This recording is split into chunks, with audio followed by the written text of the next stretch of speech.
अस्सलाम वालेकुम बच्चों, आज की क्लास में हम एक्सरसाइज 1B का क्वेश्चन नंबर 2 सॉल्व करेंगे। Right the following set in set builder form.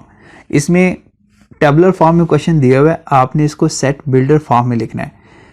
पहला इसका जो पार्ट है उसमें लिखा हुआ है ABC अप टू Z, मतलब कि इस सेट के अंदर सारे इंग्लिश अल्फ़ाबेट हैं। अब हमने सबसे पहले इसको देख के जानना है कि ये सेट किस टाइप का है, फिर उसके साथ उसकी रेंज भी अपने ज़हन में रखनी है। अब ये तो मुकम्मल इंग्लिश अल्फ़ाबेट्स हैं ना सारे के सारे, तो ये कंप्लीट अल्फ़ाबेट्स का सेट है। अब इसको लिखने का तरीकाकार क्या होता है कि हम सबसे पहले कर्ली ब्रैकेट्स का यूज़ करते हैं, फिर उसके बाद हम एक वेरिएबल चूज़ करते हैं और जो x, y, z तीनों में से कुछ भी हो सकता है। तो यार जैसे कि यहाँ पर मैंने लिखा है x, आगे दो डॉट्स होते हैं जिसको हम सच दैट बोलते हैं। इसके लिए हम यहाँ पर एक लाइन भी लगा सकते हैं इसकी जगह पे। और उसके बाद हम बताएंगे कि ये जो x वेरिएबल के तौर पर हमने लिया है, ये बेसिकली x किस चीज़ को शो कर रहा है। ये शो कर रहा है कि यहाँ पर जो एलिमेंट्स हैं ये बेसिकली इंग्लिश अल्फ़ाबेट्स हैं। तो हम इसको किस तरह से लिखेंगे, x is a letter of English alphabet, मतलब कि ये सारे इंग्लिश अल्फ़ाबेट्स के लेटर को शो करता है यहाँ पर x। सेकेंड पार्ट में लिखा हुआ है 2, 4, 6 अप टू 7। अब 2, 4, 6 ये इवन नंबर होते हैं, लेकिन इवन नंबर कहाँ पे एंड हो रहे हैं ये नहीं बताया हुआ, यानी इसकी रेंज नहीं पता। तो हम जब इसको लिखेंगे तो देखिए मैंने आपको बताया था कि ये x, y हम अपनी मर्ज़ी से सेट करते हैं। तो अगर मैंने यहाँ पर इसको y लिखा है तो आप इसको x भी लिख सकते हैं। इससे कंफ्यूज नहीं होना कि यहाँ पे हमने x लिखा है तो यहाँ पे हमने y क्यों लिखा है। तो इसमें से कुछ भी हम लिख सकते हैं। तो यहाँ पर लिखा है हमने y सच दैट। अब y यहाँ पर एक वेरिएबल के तौर पर इस्तेमाल होता है और वेरिएबल हमें बताता है कि इस सेट में किस तरह के एलिमेंट्स हैं। y is an even number, ठीक है। तो यहाँ पर जो y होगा ये किस चीज़ को शो करेगा कि इसके अंदर सारे के सारे इवन नंबर हैं। लिखने का तरीकाकार फिर से एक दफ़ा सुन ले। जस्ट आपने सबसे पहले एक वेरिएबल सेट करना है, फिर उसके बाद सच दैट लगाना है, फिर उस वेरिएबल को बता देना है कि ये वेरिएबल क्या चीज़ शो कर रहा है। क्योंकि देखें यहाँ पर ये पहला वेरिएबल होता है ना, तो उसके बाद आगे ये जो जिसका सेकंड पार्ट होता है ये बेसिकली इसकी डेफिनेशन और प्रॉपर्टी होती है, ठीक है ना। डेफिनेशन और प्रॉपर्टी होने का मतलब है कि इसी में हम इसकी टाइप और रेंज दोनों चीज़ें बताते हैं। तो ये शो करेगा हमारे पास इवन नंबर को। सब में ऐसे ही करना है। x या y को सेट करने के बाद उसके बाद जो जिस टाइप का यहाँ पर सेट गिवन होगा वो टाइप आगे आपने एक ना स्टेटमेंट के थ्रू आपने बता देनी है। थर्ड में r है 1, 3, 5, 9। अब ये सारे के सारे ऑड नंबर हैं, लेकिन इसकी रेंज आप बता दी है कि ये ऑड नंबर 9 तक है, ठीक है। तो इसकी स्टेटमेंट किस तरह से बनाएंगे, x such that x is an odd number less than 10। Odd number हैं जो कि 10 से कम है। आपने सिंपली याद रख लेना है कि कोई एक स्टेटमेंट बना लेनी है जो कि सबसे सिंपल होती है कि यहाँ ये ऑड नंबर है और 10 से कम है। बस इतनी स्टेटमेंट आपने लिख देनी है।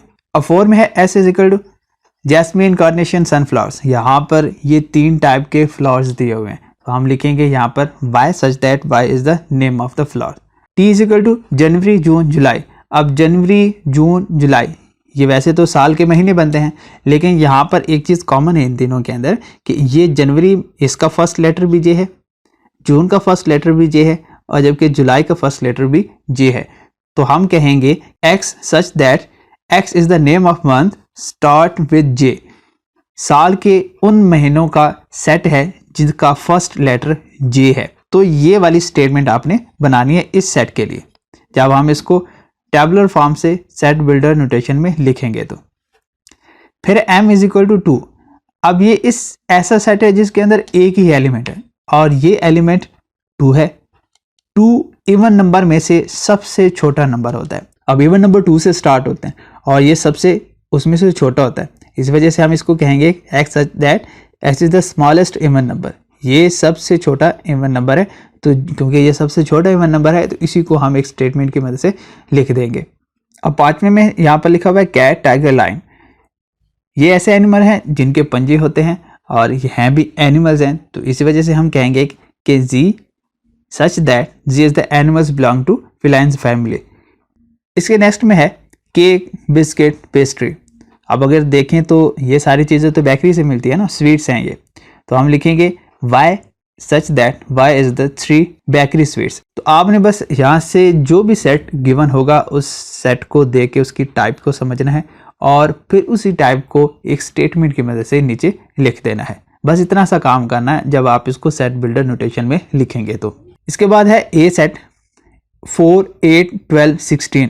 अब ये सारे 4 के मल्टीपल हैं। मल्टीपल मैंने आपको पहले भी समझाया था कि जितने हमारे पास नंबर हैं इनके साथ अगर किसी नंबर को मल्टीपल कर दें तो वो उसका मल्टीप्लाई कर दें तो उसका मल्टीपल बन जाता है। जैसे ये काउंटिंग नंबर है ना, इसके साथ अगर हम 4 को मल्टीप्लाई करेंगे तो आंसर 4 आएगा, फिर 4 से मल्टीप्लाई करेंगे तो 8, दोबारा 4 से मल्टीप्लाई करेंगे तो 12, 4 से मल्टीप्लाई किया 16।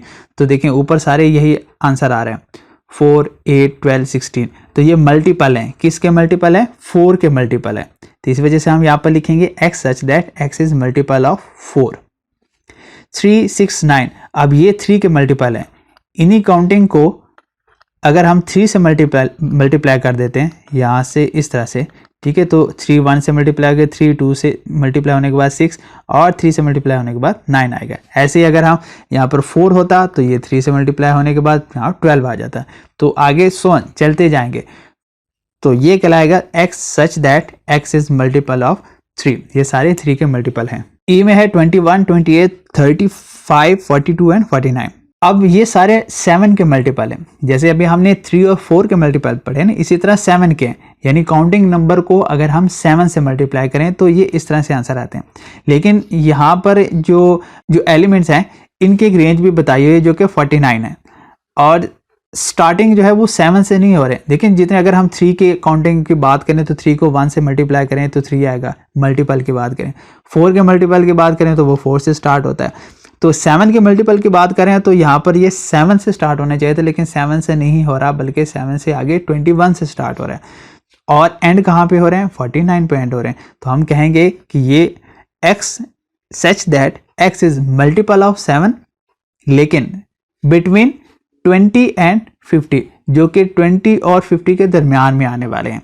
ठीक है, यानी ये सारे के सारे ऐसे नंबर हैं जो कि 7 के मल्टीपल तो हैं लेकिन 20 और 50 के दरमियान में है। यानी 20 से ज़्यादा है और 50 से कम है। तो 20 से ज़्यादा 21 और 50 से कम 49 तक जाते हैं। और इसके दरमियान में आने वाले ये सारे नंबर जो हैं ये 7 के मल्टीपल हैं। 7 के मल्टीपल होने का मतलब क्या है? देखें, ये बेसिकली 3 से स्टार्ट हो रहे हैं। 3, 4, 5, 6, 7।